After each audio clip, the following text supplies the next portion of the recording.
Bonjour et bienvenue dans Tout est déjà là, le podcast qui tisse des liens entre spiritualité et entrepreneuriat.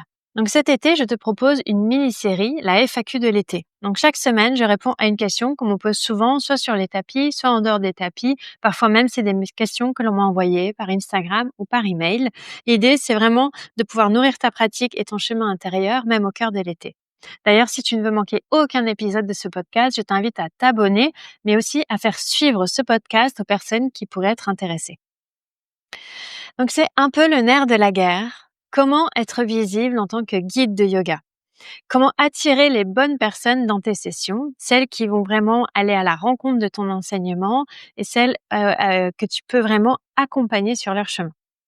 Donc, si tu es guide de yoga, tu t'es certainement posé ces questions. Et lorsque je me suis lancée, j'avoue, moi, j'ai eu la chance d'être repérée par la personne dont j'avais suivi le 200 heures. Et tout est un petit peu parti de là grâce au bouche à oreille. C'est-à-dire que lorsque je me suis entre guillemets «lancée» en 2012, je n'ai quasiment pas fait de communication. Je dis entre guillemets «lancée» puisqu'en fait, j'avais fait un 200 heures vraiment pour approfondir mes connaissances de la philosophie du yoga au départ. Et en fait, justement, en étant repérée par cette personne, en commençant l'enseignement plus tôt que ce que je pensais, d'abord avec 2 sessions par semaine, puis j'ai fini en 2017 par avoir, 2 à 3 sessions minimum, parfois même 4 par jour, du lundi au dimanche, dans des studios, en entreprise, à la Pitié-Salpêtrière.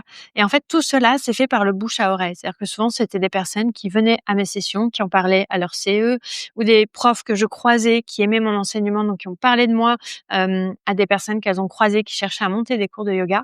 Donc j'ai eu cette «chance» entre guillemets, mais je pense que c'est une chance que j'ai créée, en fait. C'est-à-dire que ce que je transmets, leur a parlé, les a touchés et donc ils ont eu envie d'en parler autour d'eux et autour d'elles et ça m'a vraiment permis, de créer ce réseau et de tisser ce lien.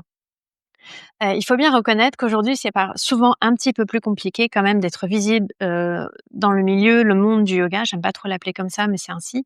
Parce que, depuis le confinement, déjà, le nombre de professeurs et de personnes qui se sont lancés dans le yoga et sa transmission, a explosé, ce qui est une très bonne chose, hein, d'un côté. Mais du coup, la visibilité, ben, est un challenge qui est autre. À l'époque où j'ai commencé à enseigner, comme j'aime à le rappeler, j'étais sur Paris et on se connaissait quasiment toutes et tous, au moins de nom, et on savait s'appuyer les uns sur les autres et s'entraider. Aujourd'hui, ça devient quand même compliqué de faire ça. Déjà parce que, comme je disais, il y a beaucoup de personnes, donc connaître tout le monde, c'est quand même un petit peu compliqué. Mais aussi, si tu as fait le choix, comme moi, de ne plus dépendre de salles ou de studios de yoga, eh ben, en fait, tu es ta propre visibilité, c'est toi ta vitrine, et donc ça demande de mettre certaines choses en place.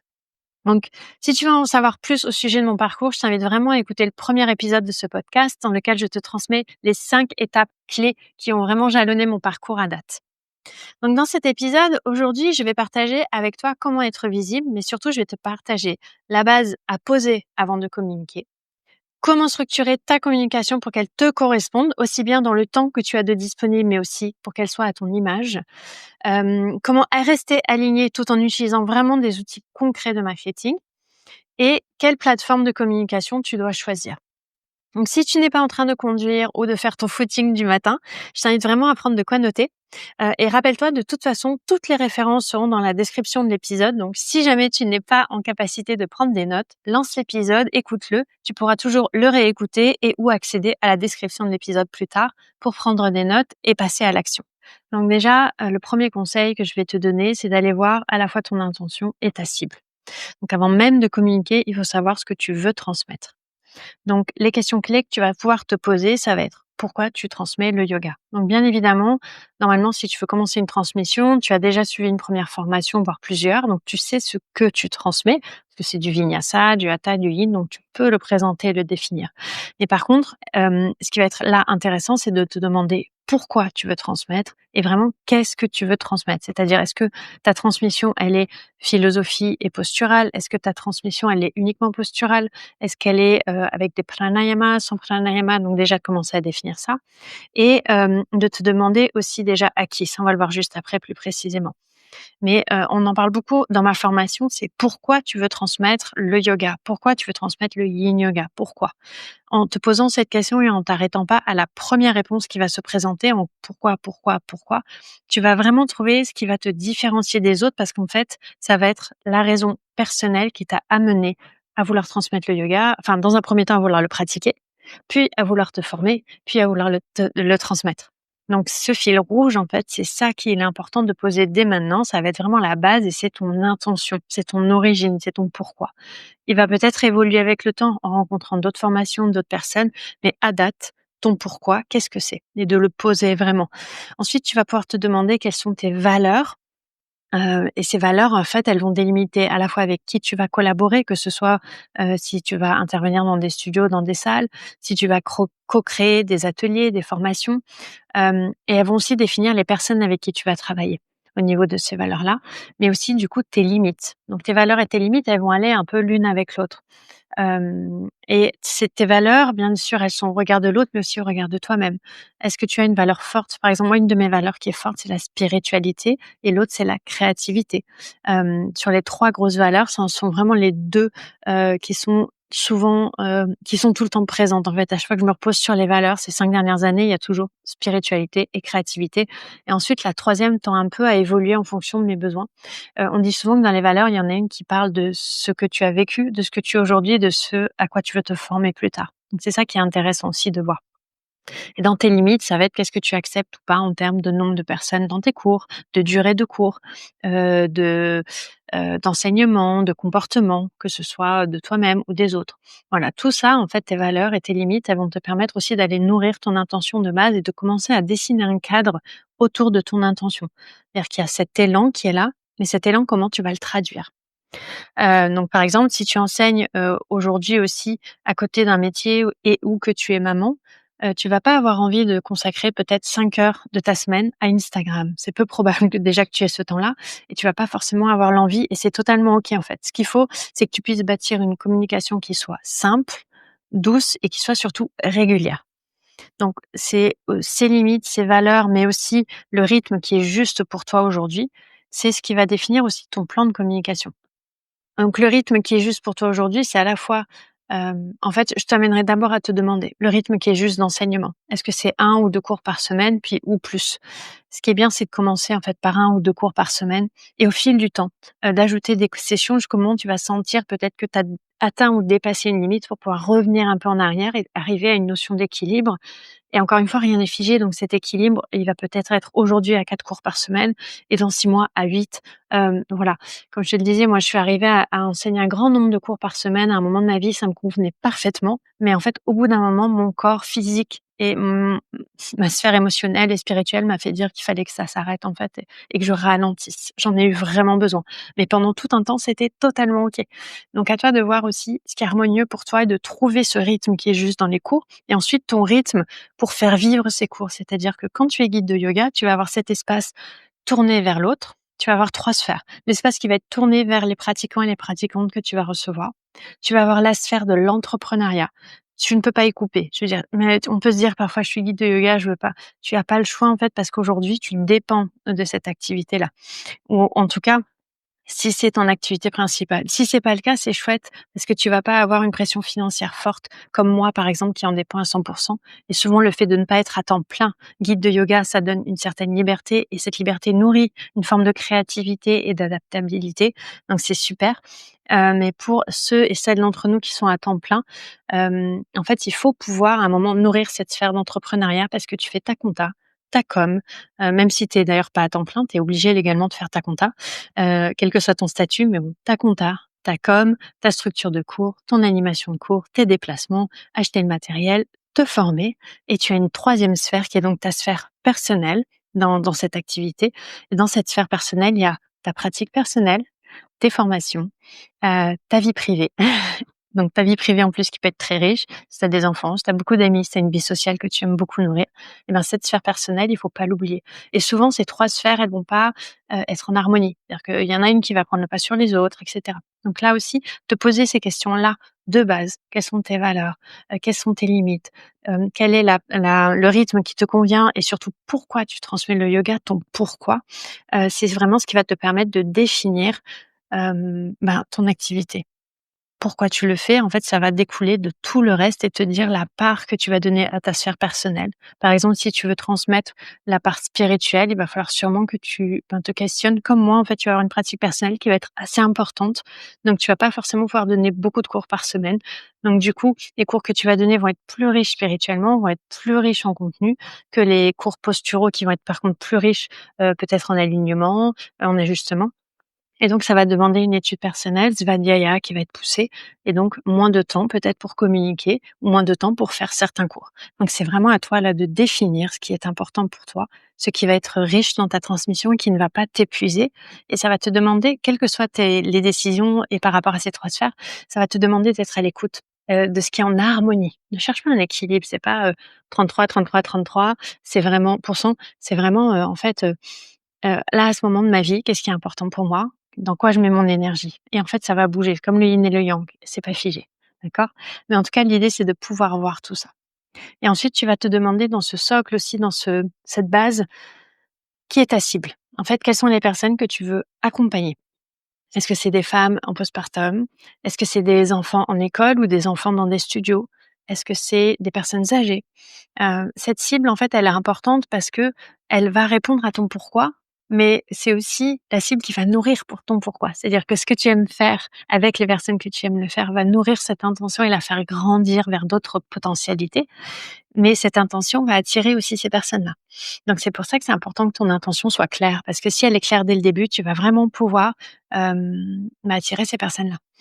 Donc plus, la vision de à qui tu veux transmettre est précis, plus ce lien va être fort avec ta cible.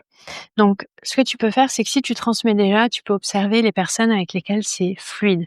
Les personnes qui viennent dans tes cours, qui viennent régulièrement, qui reviennent, qui sont vraiment en demande de ta transmission et où toi tu sens que tu peux vraiment les accompagner et donc du coup c'est de la joie, c'est fluide, c'est, voilà, c'est vraiment quelque chose qui est porteur. Voilà, c'est le mot que je cherchais, qui va te nourrir. Si tu ne transmets pas encore, c'est pas du tout un problème, part de toi. Pourquoi tu es venu au yoga? Quelle était ta problématique? Comment tu y es arrivé? Pourquoi tu es revenu sur le tapis? Quels sont les bénéfices que tu as eu à pratiquer le yoga? Voilà, et ça va déjà te donner une base et ensuite que tu transmettes déjà ou pas, qui t'inspire? Quelles sont tes sources d'inspiration? Alors, souvent on va dire: «Ah, ma source d'inspiration, c'est tel prof parce que j'aime bien son flow». OK, c'est super, mais en fait, pourquoi tu aimes ce flow? Est-ce que c'est le rythme? Est-ce que c'est les postures? Est-ce que c'est la séquence avec la playlist? Est-ce que c'est la façon dont la personne guide à la voix ou peut-être en ajustant? Creuse, creuse, creuse. Plus tu vas creuser pourquoi ces personnes t'inspirent, plus tu vas comprendre ce qui est source d'inspiration chez toi et donc de créativité et donc qui va nourrir encore une fois ta transmission. Je te renvoie à l'épisode 23 que j'ai enregistré qui s'appelle «Comment tes inspirations influencent ta vie», que j'ai enregistré l'année prochaine parce que j'aborde vraiment ce sujet dedans et tu vas avoir d'autres questions auxquelles tu peux répondre, d'autres pistes de réflexion. Donc c'est l'épisode 23. Une fois que tu as cette base et ce socle, en fait, il va falloir structurer une communication qui te ressemble et c'est vraiment important. On veut pas une vitrine parfaite, on veut pas une image et quand on vient voir la personne, en fait, il y a un décalage entre ce qu'on voit sur les réseaux sociaux et ce qu'elle est réellement.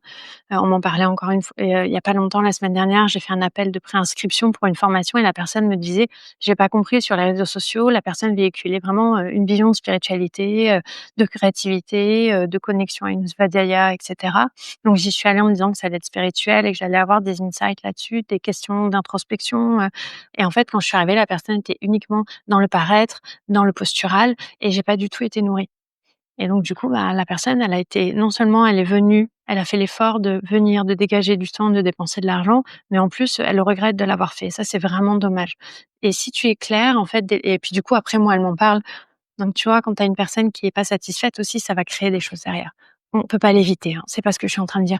Mais si tu es clair, en tout cas, dans ta com, ça peut autant que possible être, évité parce que la personne va savoir ce qui l'attend quand elle va venir te voir.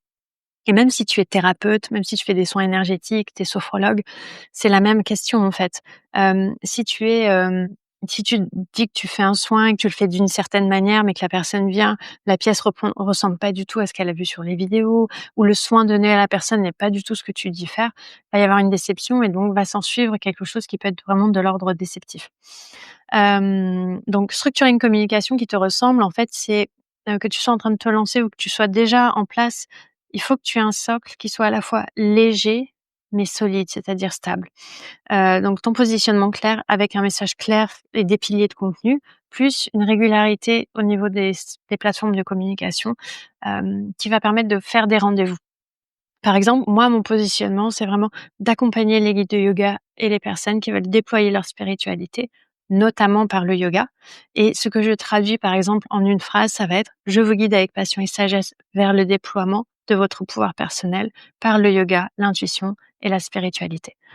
Et donc ça me permet, en fait, avec cette phrase-là qui est affichée dès la homepage de mon site, les personnes savent, en fait, à quoi s'attendre. Va y avoir de la spiritualité, va y avoir de l'intuition, donc sûrement de l'énergétique et des choses du monde subtil, mais il y a aussi quelque chose qui est de l'ordre du pouvoir personnel et donc de la matière. Hem, donc l'identité de marque, pour arriver à ça, la première chose que tu peux faire, c'est choisir 3 à 4 mots clés qui décrivent ton univers. Donc ça, c'est quelque chose que je recommande tout le temps de faire, lors des formations, mais aussi dans les accompagnements individuels. Tu prends une feuille de papier et tu prends ton univers, tu notes plein de mots qui te viennent sur ton univers. Vraiment, là, tu fais un brainstorm, tu vides. Et dans ces mots, tu vas en entourer 3 qui aujourd'hui sont vraiment descriptifs de ce que tu dégages et de ce que tu veux faire véhiculer et de ce qui t'accompagne. Et tu vas prendre dans ces 3 mots, tu vas les mettre de côté, tu vas essayer de lister pour chaque mot plein de synonymes, plein de choses qui s'en rapprochent pour toi et qui en dépendent. Ça va te donner un vocabulaire à la fois pour communiquer, donc écrire tes textes ou parler selon les supports, on va les voir après, mais aussi, dans tes séquences, quand tu vas guider les personnes, ça va être les mots qui vont revenir le plus souvent et c'est ça qui est intéressant et c'est pour ça aussi un autre conseil, que tu peux noter dès maintenant, c'est, de vouloir là, tout de suite, décrire aussi ce que tu veux transmettre. C'est-à-dire, si tu es guide de Yin Yoga, qu'est-ce que le Yin Yoga pour toi? Pose des mots, pareil, retiens-en 3, trouve des synonymes. Qu'est-ce que le Vinyasa? Hop, et tu fais ça pour tous les types de yoga et surtout reviens-y régulièrement et mets-la à jour très régulièrement cette liste parce qu'elle va vraiment, te permettre de, comment dire? De grandir avec toi et puis ça va te permettre de voir: «Tiens, avant ma liste, il y avait ça dedans, mais en fait, aujourd'hui, je suis plutôt vers ça». Et ça peut être au fil des formations, des lectures et des rencontres, mais même au fil de tes réflexions personnelles que ça va évoluer. Hem, Tu vas choisir aussi, au niveau de ton identité de marque, des palettes de couleurs, des typographies, un ton de voix, qui vont être en tout cas qui vont, ancrer ta présence. Donc ça, c'est important et c'est tellement important. Par exemple, si ton yoga est très doux, je te conseillerais pas de mettre des visuels très flashy, des tenues très flashy, d'avoir beaucoup de mouvements sur tes vidéos, d'avoir des choses qui s'enchaînent vite, mais plutôt d'avoir un univers qui soit très doux avec des couleurs douces, des phrases qui sont plutôt posées, plutôt lentes, voilà, pour que ça reflète encore une fois ce qui va être vécu, et ce que tu veux transmettre. Donc sur ce sujet-là, je te conseille très fortement d'écouter vraiment la super interview que j'ai fait d'Anne-Laure de Studio Eucalyptus. C'est l'épisode 38 dans lequel on a parlé de site internet, chartes graphiques sont-ils indispensables? Elle nous a donné plein d'astuces et plein de visions depuis son expertise en tant que directrice artistique et surtout, au passage, Anne-Laure, elle propose à partir de la rentrée, c'est son deuxième batch, elle va proposer un programme qui s'appelle Éclosion, qui te permet de créer ton identité visuelle à ton image. Elle t'accompagne en fait pendant tout le programme pour que tu crées une identité visuelle qui a ton image. Il y a personne d'autre à ma connaissance qui fait ça, en tout cas pas avec la créativité et tout l'univers d'Anne-Laure qui sont vraiment merveilleux. Et surtout, je peux t'en parler parce qu'en fait, j'ai la joie d'accompagner les participantes et les participants à ce programme avec des visualisations, des questions d'introspection et des pratiques de yoga différentes. Donc c'est un rendez-vous qui est vraiment très fort. Encore une fois, c'est vraiment exclusif. Donc n'hésite pas à me contacter ou à contacter Anne-Laure pour en savoir plus sur ce programme. Ça peut être un bond en avant, en fait, si tu te lances ou si tu es déjà lancé, mais que tu sens qu'il manque, vraiment un élément commun à tous tes supports. Anne-Laure, elle va t'aider à les mettre en place. C'est elle qui a fait ma charte graphique, c'est elle qui a fait mes manuels, c'est elle qui fait mes flyers. Voilà, c'est pour ça que je peux t'en parler aussi et que je te la recommande sans aucun problème. Une fois que tu as défini, ta charte graphique et que tu es allé aussi, dans ce wording, en fait, dans trouver les mots, ton vocabulaire, tu peux aller chercher ce qu'on appelle des piliers de contenu. Donc en fait, les piliers de contenu, c'est des thèmes autour desquels tu vas prendre la parole ou tu vas communiquer. Donc par exemple, si tu es guide de yoga en prénatal, un de tes piliers de contenu, ça va peut-être être des conseils pour préparer l'accouchement, Ton deuxième pilier de contenu, ça va peut-être être mon programme, pour respirer pendant la grossesse. Voilà, et cetera et en fait, en général, tu en définis 3 à 5 maximum et une fois que tu as, ces piliers de contenu qui peuvent aussi être, hein, des coulisses, des témoignages, des making of, présenter ton lieu, une fois que tu as tous ces piliers, donc 3 à 5 maximum. 3 c'est bien pour commencer déjà, hein.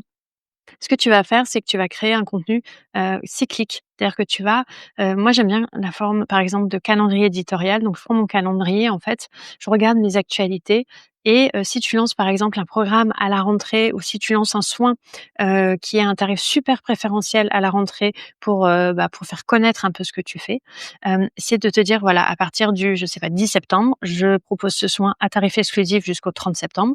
Donc du coup, à partir du mois d'août, je vais en parler. Je vais faire un post qui va expliquer ce qu'est le soin, les bénéfices et ce tarif-là. Puis je vais faire des réels et des stories. Je vais en parler surtout dans mes newsletters. Ça, on va en parler après des supports. Mais voilà, tu vas faire un rétro-planning qui va te dire où et quand communiquer sur quoi par rapport à ton actualité.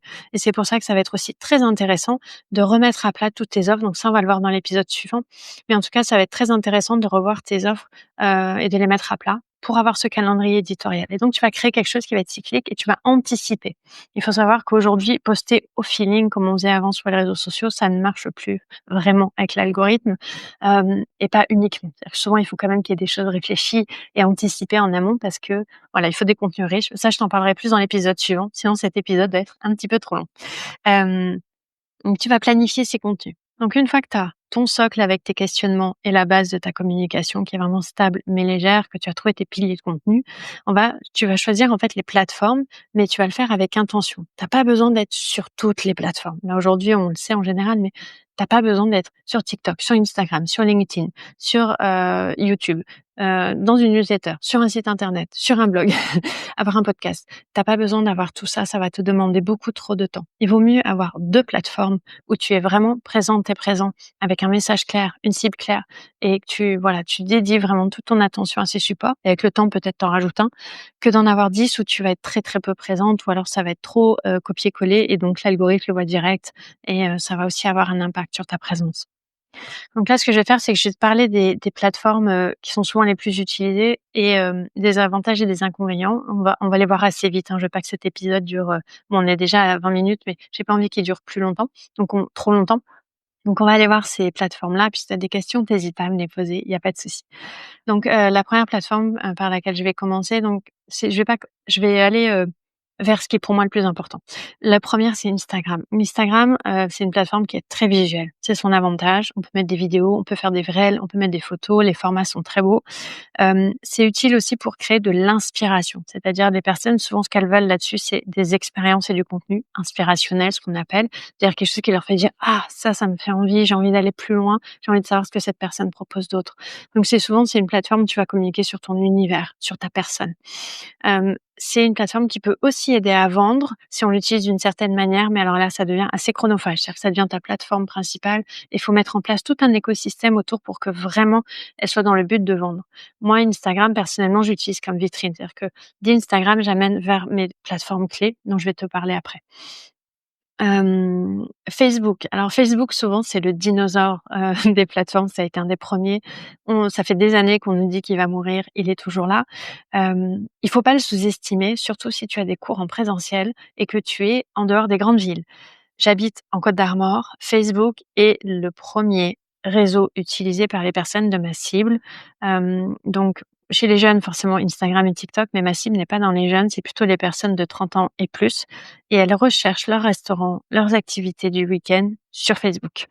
Donc quand j'ai découvert ça, j'étais un petit peu mitigée parce que j'avais ralenti ma page Facebook depuis 3-4 ans et en fait, j'ai fait le choix de pas la relancer tout de suite par manque de temps. Justement par rapport à ce que je te disais avant, je veux pas trop diluer mon énergie, mais je sais que c'est un levier que j'ai là sous le pied et avant même de me lancer sur d'autres plateformes que là où je suis présente, d'en rajouter une, ça sera sûrement la prochaine que je vais redynamiser et revivifier. Et parfois, on m'envoie des messages sur Facebook, je mets du temps à répondre. Donc si tu m'écris sur Facebook, sache, je n'y suis pas beaucoup. Vaut mieux m'écrire sur WhatsApp ou Instagram. Et encore Instagram, le truc, c'est comme je reçois beaucoup de messages, il y a des messages qui se perdent. Donc souvent sur WhatsApp ou, m'envoyer un email, c'est le top du top, l'email, c'est mieux. Donc Facebook, voilà, renseigne-toi, sur ta cible et sur les personnes qui viennent peut-être déjà à tes cours, est-ce qu'elles l'utilisent ou pas? Alors sur les réseaux sociaux comme Facebook et Instagram, il y a Rosen de Rose Communication qui a été hyper généreuse en astuces et en clés de compréhension dans l'interview que j'ai fait avec elle. C'est l'épisode 44, prof de yoga, les réseaux sociaux, poison ou antidote. Donc là, je te mettrai le lien aussi dans le descriptif. Mais n'hésite pas à aller écouter cette interview parce qu'elle nous donne des astuces pour communiquer sans se fatiguer aussi et sans s'épuiser. À mettre au goût du jour aussi avec l'algorithme. Cette interview a été enregistrée au mois de février, je crois. Donc là, on est en juillet. Il n'y a pas énormément de choses qui ont changé. Et surtout, ce qui est chouette, c'est qu'elle nous donne des astuces qui sont, je pense, intemporelles. Parce qu'elle parle plus de l'humain que de la plateforme en elle-même. Donc là, on va rentrer dans les plateformes qui, moi, me parlent. Mais avant, je vais en parler d'une que je connais moins, mais qui est intéressante. Souvent, c'est LinkedIn. Alors, parfois, on l'appelle LinkedIn en français. C'est LinkedIn en anglais. LinkedIn, en fait, à l'origine, c'était une plateforme qui était plutôt professionnelle, mais qui petit à petit s'ouvre. Je sais que les vidéos, par exemple, marchent bien sur LinkedIn. Je sais que le fait de réseauter, c'est-à-dire d'aller parler à des personnes, et cetera, est plutôt bien accueilli aussi sur cette plateforme. Personnellement, j'ai pas eu le temps de la déployer. J'ai un profil sur LinkedIn. Après, quand j'aurai eu le temps de mettre Facebook à jour, j'irai peut-être sur LinkedIn. Mais j'avoue que c'est pas ma cible n'est pas forcément dans LinkedIn. Et surtout, c'est tout un travail de remonter sur ce support-là. Et je n'en ai pas le temps. Donc, je vais pas t'en parler plus que ça aujourd'hui. Mais si, voilà, tu as une cible professionnelle comme les entreprises ou les hôpitaux, sache que c'est quelque chose qui est quand même intéressant à mettre en avant comme plateforme, plus que Facebook ou Instagram. Tu auras plus de chances en postant sur LinkedIn de pouvoir permettre aux personnes qui te recherchent de te trouver, mais aussi aux personnes que tu vas démarcher de trouver des informations intéressantes. Donc maintenant, les supports que j'utilise. Le premier support dont je vais te parler, c'est le podcast. Je suis en train d'en écouter en ce moment, donc je l'ai lancé en janvier 2000, moi personnellement 2024. Donc si tu es à l'aise avec la parole, si tu as des messages et des informations fortes que tu veux faire passer, c'est le support. Il faut savoir que c'est vraiment le média qui va exploser cette année et l'année prochaine. D'ailleurs, il suffit de regarder là ces derniers mois le nombre de personnes et de guides de yoga qui ont lancé leur podcast. C'est assez impressionnant. Moi, je suis vraiment, moi, je suis très contente de l'avoir fait. Mais il faut juste faire attention parce que c'est chronophage. Il faut prévoir du temps pour écrire les scripts, enregistrer les épisodes, les faire connaître, parce qu'il y a toujours cette biais de communication. Si tu communiques pas sur ton podcast, il y a peu de chances qu'ils le connaissent et qu'ils le découvrent tout seuls. Hem, il faut aussi que tu prévois du temps de montage, donc des compétences aussi en enregistrement, en montage et un investissement, alors au début financier qui peut être moindre. Tu peux commencer en enregistrant avec ton téléphone et un petit micro, sans forcément faire de montage ou des montages un peu rapides avec des logiciels, gratuits. Moi, avec le temps, j'avoue que je suis passée sur des logiciels pro et un matériel un peu plus pro, donc il y a un investissement financier à prévoir si tu veux que ce média soit pérenne pour toi. Et il faut savoir aussi que moi, personnellement, je le poste à la fois en audio sur les plateformes d'écoute, mais aussi sur YouTube. Donc, j'ai aussi la vidéo et du matériel vidéo pour ça. J'ai fait ce pari-là quasiment dès le départ de mon podcast parce qu'en fait, ça favorise le SEO, donc le fait qu'on te trouve dans les recherches. Ça augmente la visibilité et c'est aussi un support avec lequel j'étais à l'aise. En 2016, j'avais posté des premières vidéos en me disant: «YouTube, ça va cartonner, lol». Et en fait, après je l'ai plus nourri parce que je me suis dit: «J'ai pas le temps» et tout ça et en fait là, je prends beaucoup de plaisir à y revenir. Ça me permet aussi de poster parfois des vidéos un peu plus fun comme des vlogs ou des pratiques, voilà, de refaire vivre un peu ma chaîne YouTube. Mais il y a un gros débat en fait, est-ce que les podcasts doivent être sur YouTube et en plateforme audio? Les puristes disent que le podcast c'est purement audio, donc ça ne devrait pas être en vidéo. Et les influenceurs qui faisaient des vlogs et qui appellent maintenant, certains de leurs épisodes podcast, disent qu'en fait, c'est tout à fait normal. Il faut savoir que pour moi, un podcast, ça n'a d'intérêt que si tu donnes des informations ou des contenus qu'on ne retrouve pas ailleurs, et qui sont enrichissants. Pour moi, c'est vraiment ça, à la base d'un podcast. Si tu partages juste tes journées, ça peut être une super vidéo, mais par exemple, en audio seul, si ça rend pas, pour moi, c'est pas un podcast. C'est une vidéo et c'est chouette. J'adore. Il y a des gens dont je fais les vlogs que j'adore, surtout des artistes. Mais, voilà. Il faut que tu te dises: «Si j'enlève la vidéo, est-ce que ce que je dis est vraiment intéressant et compréhensible?» Sans l'image. Pour savoir si tu fais du podcast ou de la vidéo. Ce qui m'amène à YouTube, qui est l'autre plateforme sur laquelle je suis, donc je t'en ai un peu parlé. Il faut aimer le contenu vidéo. Il faut aussi à nouveau avoir un message à véhiculer ou quelque chose qui soit en tout cas inspirant, sur ce média-là. Comme pour le podcast, hein, attention, il faut du temps. pour enregistrer les vidéos, pour faire des montages et il faut prévoir un investissement financier malgré tout. La lumière n'est pas toujours au top. Voilà, il faut avoir un bon téléphone si tu veux tout faire par téléphone au départ ou une bonne caméra si tu as pas un bon téléphone et que tu veux du matériel. Il faut avoir un logiciel de montage, il faut avoir un ordinateur aussi sur lequel tu peux mettre des fichiers HD et les stocker. Donc voilà, tout ça, c'est des choses à prévoir. Et c'est bien de le savoir avant. Mais moi, je trouve ça top parce qu'en fait, tu peux aussi, te faire un peu plus connaître et avoir de nouveaux prospects par ce support-là. Et moi, je trouve ça vraiment chouette.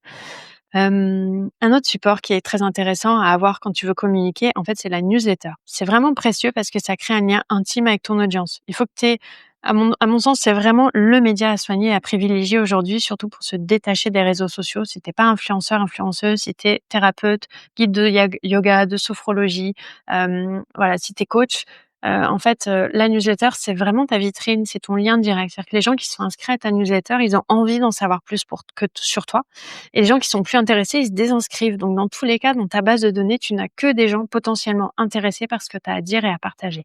Et c'est pour ça notamment que moi j'ai complètement refondu ma newsletter en septembre dernier parce que j'avais vraiment envie de créer un magazine et un rendez-vous avec des contenus intéressants, avec des partages de contenus gratuits aussi et des bonus, mais aussi avec mon actualité et qui permettent de promouvoir ce que je propose et ce que je fais. Mais je voulais que ce soit aussi un magazine, donc encore une fois avec des contenus de partage d'expériences et de contenus gratuits exclusifs que seules les personnes abonnées à ma newsletter reçoivent. Donc rituel, c'est vraiment ma newsletter, c'est 1 à 2 fois par mois. Avant, c'était toutes les semaines ou toutes les 2 semaines. Voilà, aujourd'hui, c'est 1 à 2 fois par mois parce que, voilà, j'ai décidé de me laisser le temps de faire des choses intéressantes, tout simplement. Que malheureusement, je ne suis pas Shiva, je n'ai pas 10 bras. Donc voilà, donc ça te permet, encore une fois, la newsletter, de t'adresser aux bonnes personnes et de les faire vivre.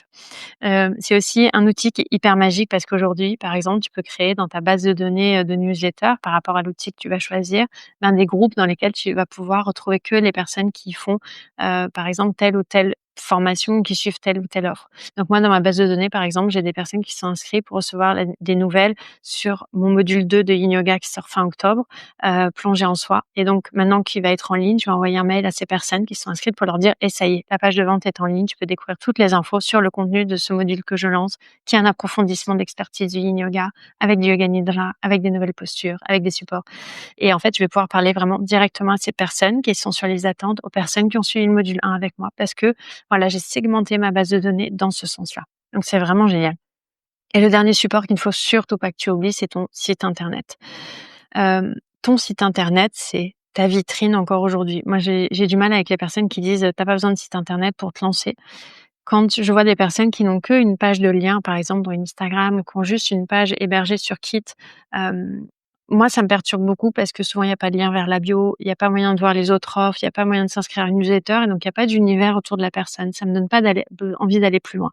Alors que si tu as un site web qui est bien fichu, et ben ça permet à la fois de communiquer sur tes offres, ça permet de communiquer, de mettre des contenus dans ton blog, que ce soit pour, partager tes expériences ou pour donner des expertises et donc de remonter dans le SEO. Ça permet vraiment de faire connaître ton univers, ton parcours, tout ce que tu aimes faire en fait et tout ce que tu proposes dans un seul espace. Et on parlera dans l'épisode suivant de comment, l'entretenir et le mettre à jour.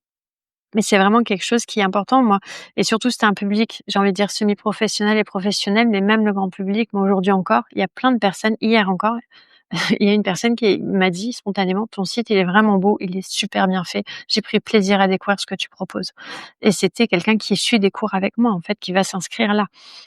J'ai passé des entretiens pour enseigner dans des collèges et des lycées. Il y a pas longtemps, le principal qui m'a reçu m'a dit: «J'ai été voir votre site, c'est incroyable, c'est très clair, c'est très beau, bravo». Voilà, en fait, il faut pas sous-estimer un site internet. C'est très important, c'est ta vitrine, c'est ton univers. Il a pas besoin d'être compliqué. Le mien, il est un peu complexe parce que j'ai lancé plein de choses et là, je suis en train justement de le simplifier au maximum, mais ça peut être 3 pages. Mais ces 3 pages-là vont tout changer, crois-moi. Donc plus tu vas le mettre à jour et plus, voilà et ça va te permettre aussi de proposer des contenus gratuits. Moi, j'aime, par exemple, les gens qui s'inscrivent à ma newsletter, ils reçoivent des goodies parce que je trouve que c'est la moindre des choses quand quelqu'un te dit: «Bah, tiens, j'ai envie que tu m'écrives 1 à 2 fois par mois», de leur dire: «Tiens, de l'autre côté, en attendant, je t'offre ça et tu peux le faire». Et c'est chouette et d'ailleurs, si tu veux en savoir plus sur les freebies, je t'invite à écouter cette fois-ci l'épisode 47 qui est une interview qui s'appelle «Contenu gratuit indispensable pour les guides de yoga». C'est une interview d'Alexandre Alexandra de Studio Curo, en fait, elle nous partage plein de pépites sur comment accueillir justement les personnes sur son site, comment créer des contenus gratuits et pourquoi le faire. Et Alexandra, elle est passionnante quand elle parle, donc n'hésite vraiment pas à écouter cet épisode. Donc mon conseil, c'est vraiment commence par une ou deux de ces plateformes et après vois si tu veux en ajouter ou les creuser ou en changer. Mais vraiment, ce qui va être clé, c'est que tu restes authentique en présence sur ces supports et que ce soit un canal qui ne t'épuise pas. C'est super important. Le dernier bloc dont je voulais te parler, c'est l'alignement en fait entre ton énergie et ta communication. Tu n'as pas à performer pour réussir. Je répète, tu n'as pas à performer pour réussir. En fait, il faut que tu sois la plus ou le plus naturel possible.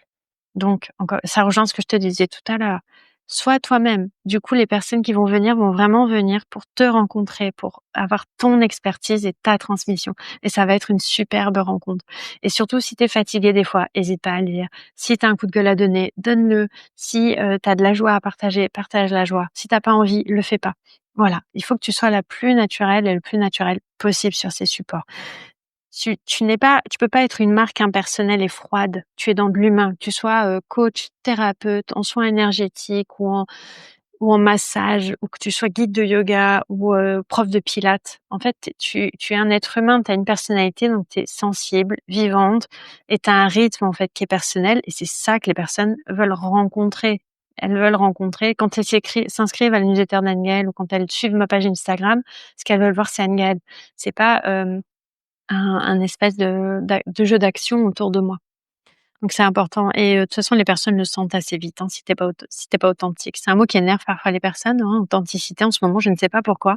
Mais en fait, être authentique, c'est être soi, c'est être, de la meilleure façon possible dans le contexte dans lequel tu es, point barre.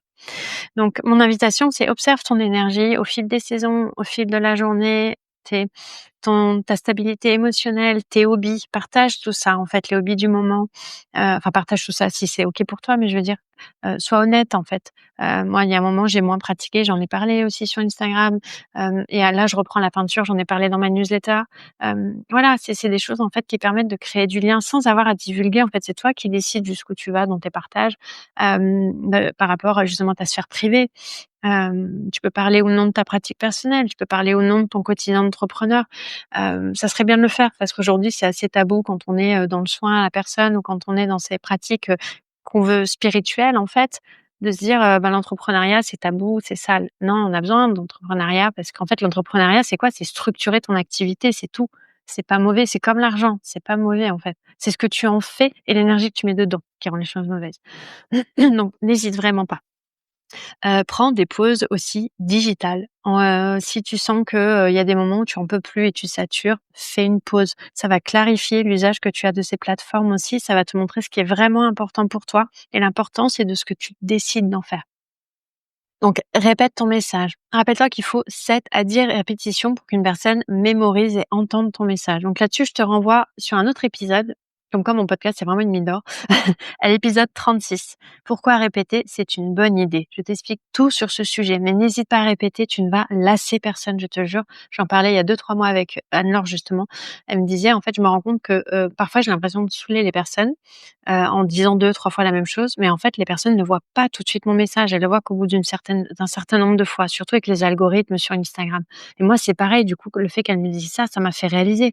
Je parle d'une offre et je me dis: «Oh, je vais pas trop en reparler cette semaine parce que je vais gonfler, les gens vont me unfollow et tout». Mais non, en fait, dis-toi que sur, tous tes followers, en fait, sur Instagram, il y en a peut-être 2 ou 3 qui vont voir ton message. Et encore, les personnes qui vont le voir le plus facilement, c'est celles qui ont pensé à te mettre en favori. Donc n'hésitez pas à le faire si vous me suivez Instagram, à me mettre en favori pour voir mes messages.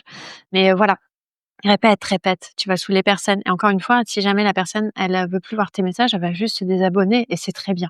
C'est que le message lui correspondait pas, ça fait de la place pour autre chose. Donc voilà, donc ça, c'était vraiment les parties pour ta communication soit saine, pour avoir une rentrée qui soit sereine, apaisée, en termes de communication. Donc les erreurs à éviter maintenant, c'est un petit bonus que je voudrais te partager. C'est un bonus de 4 erreurs, que je t'invite à éviter. Donc en fait, non, je vais même pas l'appeler les 4 erreurs que tu veux éviter. Ce que je vais te dire, c'est les 4 choses que tu peux faire pour vraiment maintenir une santé émotionnelle et physique au top pendant que tu communiques en tant que guide de yoga, coach ou autre. Déjà, communique pas pour plaire à tout le monde. Pense à communiquer pour plaire aux personnes qui sont dans ta cible et aux personnes qui sont dans ton entourage. Ça brouille le message sinon. Il y a une phrase qui m'agace mais qui résume ça très bien. Quand tu parles à tout le monde, tu parles à personne. Quand tu parles à tout le monde, tu parles à personne. Donc si ton message est trop large, on ne sait pas à qui tu t'adresses. Si ton message est précis, tu gagnes en énergie, tu te fais plaisir et en plus, les personnes qui doivent recevoir ton message vont l'entendre beaucoup plus clairement. Parle de tes offres. On le disait juste avant, répète, répète, répète. Si personne ne sait ce que tu proposes, tu ne vas pas vendre et tu ne vas pas vivre de ton activité et c'est pas OK. Donc vraiment, il faut que ces personnes-là qui te suivent, qui sont abonnées à ta newsletter, elles veulent savoir. Elles se sont pas abonnées à ta newsletter juste pour le plaisir de recevoir une newsletter, 1, 2, 3 fois par mois. Elles sont inscrites parce qu'elles veulent savoir ce que tu fais, elles veulent en savoir plus sur ton univers.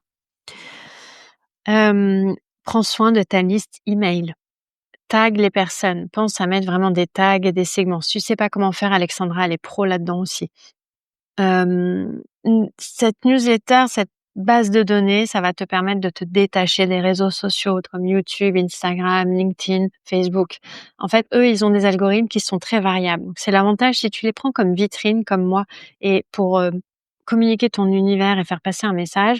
L'avantage, c'est que même quand l'algorithme il change, tu es peut-être un peu moins vu ou un peu plus vu, mais ça ne changera pas en fait ce lien que tu as créé de l'autre côté avec ta newsletter. Donc, prends soin de ta base de données, c'est hyper important.